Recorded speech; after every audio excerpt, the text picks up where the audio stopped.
Hello everybody. In today's video, I want to show you how I'm using Elastic to build an event website for an event I've been hosting with my ERG here at Elastic. And you might know Elastic most for Elasticsearch and Kibana and Logstash, but did you know that front-end developers, Elastic has stuff for you too? We actually have a front-end design library called EUI, which Elastic User Interface, and it comes with a lot of components out of the box. Let me just go ahead and navigate to the docs and show you a bit around. Comes with a lot of components out of the box. So instead of having to style buttons and cards and charts and layouts and, adding icons and forms, there are components out of the box that will do all of those things, and you can pass props that will change them to customize them in the way you want, whether it's, changing colors of certain things or flexing layouts or whatever you want to do with them, and you can append actions onto them and all sorts of fun stuff. So it's super easy to get started, and you can learn all about it from the docs. You just need to add it to your app, and there will be a few dependencies, and then when you get set up, you'll want to make sure you wrap it in EUI Provider, and then you're good to go. You can just start plugging and playing with different types of components, and so that's exactly what I did. So I'm going to show you the demo of the site, how it looks, and then I'm going to show you how I built it. All right, so the way that it looks is, if you go to the site I built, let me actually show you the deployed version because I have it running locally as well. But I deployed it to Vercel, literally just connected my GitHub repo to Vercel, and it ran with it. And you can see we've got a main page that has details about the event. It has two call to action buttons up here that link to calendar invites, and then those same buttons are used here. It's got a footer where it has a message and explains a little bit about the event, and then also has two secondary sort of actions down here where you can stay engaged, such as signing up for updates with our email group or joining our Slack group. So that's the main tab. But then if you switch over to speakers, we've actually got cards for each individual speaker. And so you can see that I'm using an image, a name, position, and then I've got little badges with icons. All of this comes from EUI that show different information about them with little bios. And so, pretty straightforward way to show that. And then we have the talks tab, which is basically a data table that shows the session, time, the talk title, description, speaker, genre, and actions, which are to add it to a calendar. And so I actually don't have it tied up to do anything at this point, so that's why that just blank to a blank page. But one other thing I added in here is the ability to, by default, it's showing times in your time zone. So if I send you this link and you open it up and you're in Pacific time, it should be showing some PDT. Or if you're in, British Standard Time, it should be showing you that. But if you want to be like, I don't want you to guess, I want to know actually what this is in Eastern time zone, you can just click that button and it will toggle the times to that. So I thought that was pretty cool. Another thing I did is I actually made a function for showing this, creating this Rainbow Stack Summit text. And that was a pretty cool function to make because I'll show you how it works in here, but I didn't know how to make each letter a different color, and I built a function that basically put a bunch of spans together. So that's effectively how the site works or how it looks, and the way it kind of works under the hood is we've got a series of components here. So first of all, we've got data and components. So let's just start with our data first of all. So we've got our speakers, and this is just a basic array of objects here with the name, title, all the different sort of info about a person. And then for talks, we have same sort of thing, info about them. What I'm most proud of is this find speaker function. So I wanted to, if you notice on the talk page, I include the avatar and the name, and I wanted to be able to do that without having to, additionally provide speaker avatar and speaker name.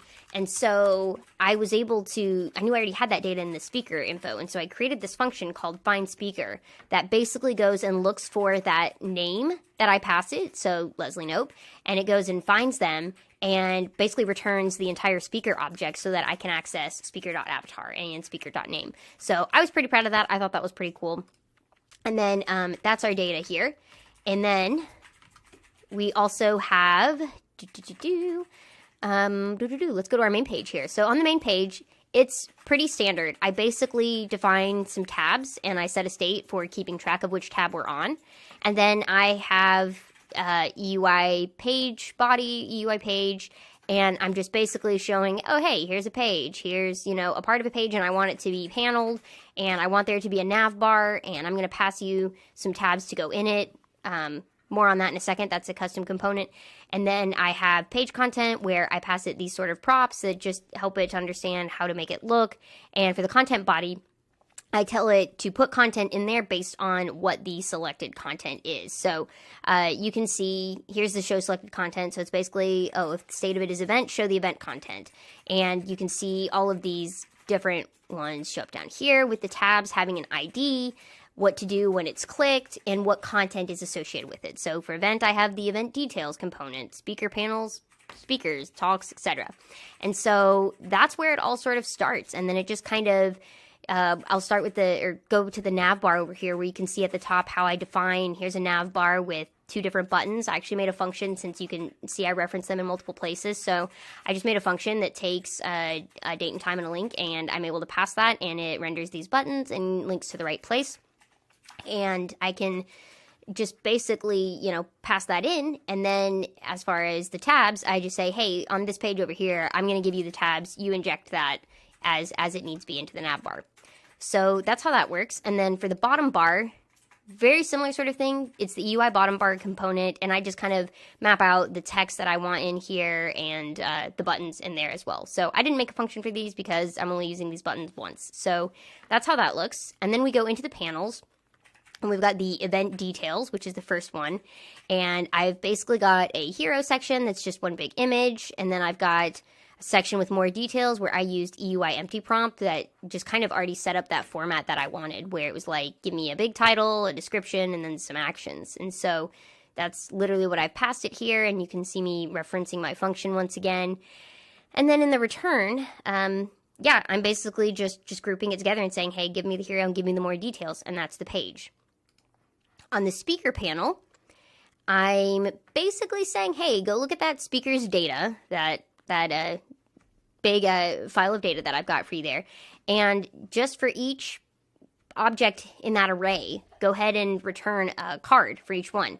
And in that card, set the image to be, the speaker avatar. Set the description to be all of, these sort of things. Give it some badges with different colors that I'm passing in. And put the speaker name there. And then all I do is put that all in a grid. This is probably my favorite part of the whole thing. This was so easy to build because I literally said, hey, make a grid and make the column be 3 sizes, and then put all of, this content in it. And so it wraps really nicely. You can see that it obviously knows what to do on mobile, but it also really tries to keep it in 3 columns when it can, until it just really doesn't fit anymore. So that was a pretty cool component. Then we have the talks panel. In the talks panel, this one was probably a bit more complicated just because it dealt with the most sort of data and things going on in it. So first of all, I defined what all of the columns are. And so, you can see exactly what it is. EUI lets you specify how you want to render it. So for instance, that's why for, let's just say the session, instead of, it's actually grabbing text that says September 8th, but I'm telling it, hey, can you put it in a badge and give it, a different color based on which date it is, which makes it a little bit easier to read. And honestly, I like the style a little bit better. So I did that. Session time, I added a clock icon, and this is where I have my function that shows the time based on if you set the state to show your local time or another time. Your local time or the EDT time. And so this is super easy. I just use moment and the moment time zone, where it's able to convert that offset, which is fantastic, because if I had to do that from scratch, that would be so much math. But you can see that whole thing where you can convert these to your time zone. It's just this right here. This is just getting the local time zone. Doesn't require anything fancy. That's just built-in JavaScript stuff. And then I just use moment to say, hey, when you click this button, change the state, and whatever the state is, render the time in that format. So that's what that does. And then you can see things like title and description are pretty simple. Speaker, this one's kind of cool because, again, this is where I'm able to access that speaker object, since I passed the whole object to it in, if you notice, where's my speakers? Here's my talks. This returns the entire object for Tom Haverford, not just his name. So that's pretty cool.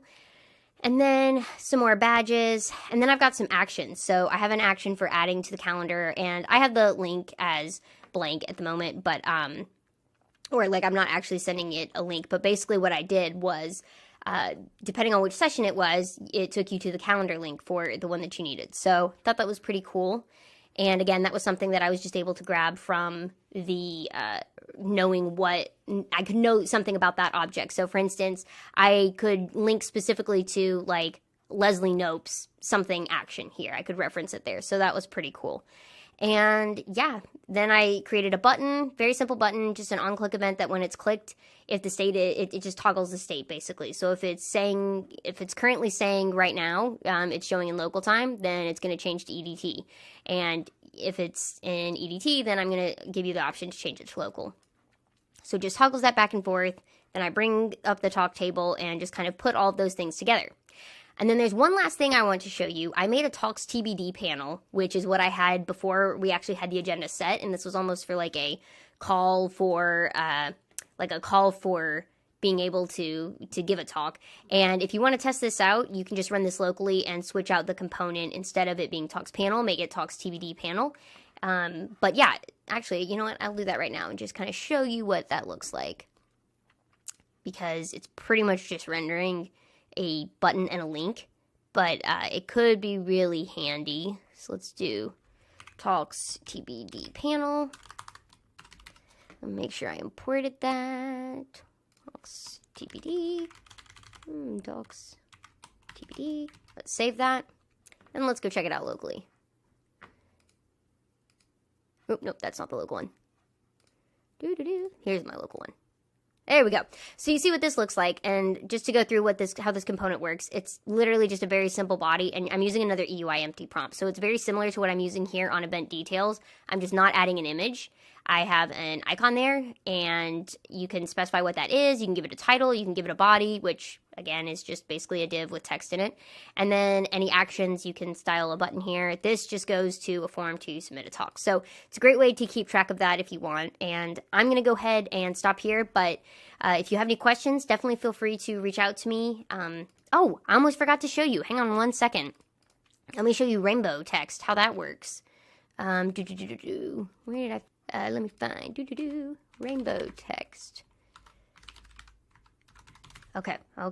Here we go. Import make rainbow letters. Okay. So it's basically, it's const colors. I basically passed it a bunch of colors, and this is basically specifying what color I want each letter to be. So I had to paste that in there. And then all I did was I split each of those into their own thing and turned it into an array. And for each letter, I said give it that color. So basically it's a loop kind of going through each letter and matching R, A, I, N to each of these colors here. And so the end result is that it pieces them all together nicely, and it looks like this rather than it being like R and then an A below it and an I and an N, because obviously I want it to be all right next to each other. So there's maybe a better way to do that, but I thought that was kind of fun and clever the way I did that. So let me know if you have any questions, and if you want to use this, I have it on GitHub, and you're welcome to use it as a template for your own website. I have some more instructions for how you can use it there. You can see the live demo, and I'm planning to add some more contribution guidelines and some more details about it. I'd love some more help. I have a